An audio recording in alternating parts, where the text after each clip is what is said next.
Hello friends, my self Manohar Govind knowledge point channel में आपका स्वागत है। आज जो मैं टॉपिक आपको करवाने जा रहा हूँ वो इंग्लिश ग्रामर का टॉपिक है और ये 10th बोर्ड एग्ज़ाम के लिए बहुत ही उपयोगी है। तो दोस्तों, आज जो मैं टॉपिक आपके सामने करवाने जा रहा हूँ वो बहुत ही इम्पॉर्टेंट है और इसे अगर आप ध्यान से करेंगे तो निश्चित रूप से आपके एग्ज़ाम के लिए ये बहुत ही अच्छा रहेगा और इसको आप कवर कर पाएंगे। बोर्ड एग्ज़ाम के अंदर 10th के अंदर इससे रिलेटेड 8 शॉर्ट क्वेश्चंस आते हैं जिनको आपको फिलअप करना होता है और इसके अंदर मैं आपको बताऊंगा कि किस तरह से आप आसानी से उसको क्लियर कर सकते हैं बिना किसी झिझक के, बिना किसी डर के, और किसी तरह की गलती की कोई संभावना भी नहीं रहेगी। तो मेरे ये प्रयास रहेगा कि मैं आपको इजी वे में ये बताऊं। तो अब इसको शुरू करते हैं। आज का जो टॉपिक है वो आपके इस बोर्ड एग्ज़ाम के लिए बहुत इम्पोर्टेंट रहेगा। इसको आपको अच्छी तरह से रीड करना है और अंडरस्टैंड करना है ताकि ये आपके लिए बहुत बढ़िया रहेगा। तो आज का जो हमारा टॉपिक है वो है करेक्ट फॉर्म्स ऑफ वर्ब्स। ये इंग्लिश ग्रामर का 10th क्लास का बहुत ही मेन टॉपिक है। इसमें कोई आपके ट्रांसलेशन से रिलेटेड क्वेश्चन नहीं आएंगे बल्कि आपकी फिलअप करने से संबंधित क्वेश्चन आएंगे।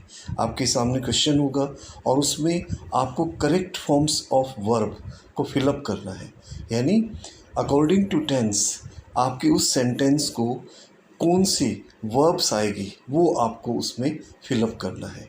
तो अब शुरू करते हैं।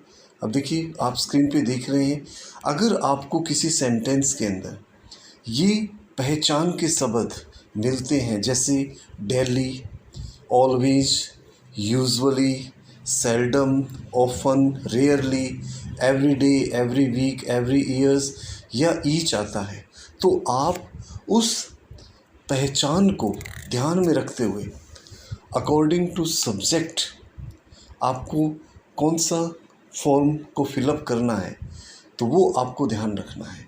उसके बारे में आपको मैं बिल्कुल सेंटेंस के माध्यम से इस चीज़ को क्लियर करूँगा।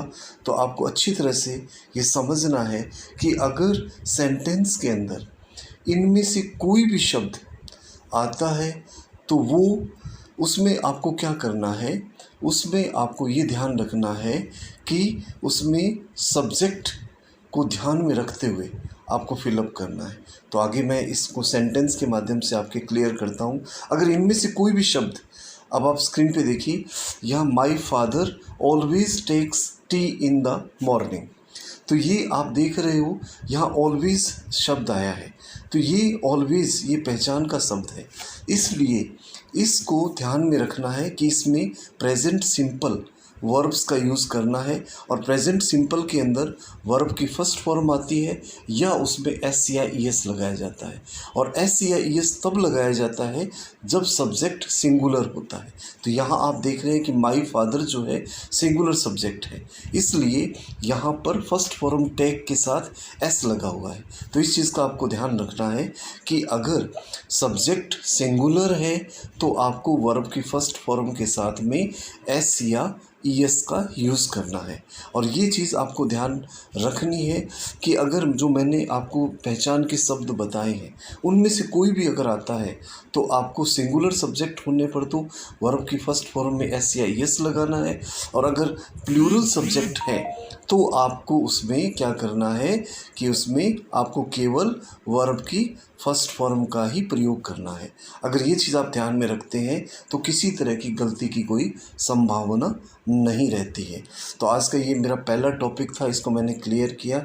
और अगर आपने हमारे इस चैनल को सब्सक्राइब नहीं किया है तो प्लीज़ इसे सब्सक्राइब कर लें ताकि इससे रिलेटेड आपको मैं आगे वीडियो देता रहूँ। Thank you very much. Thanks a lot.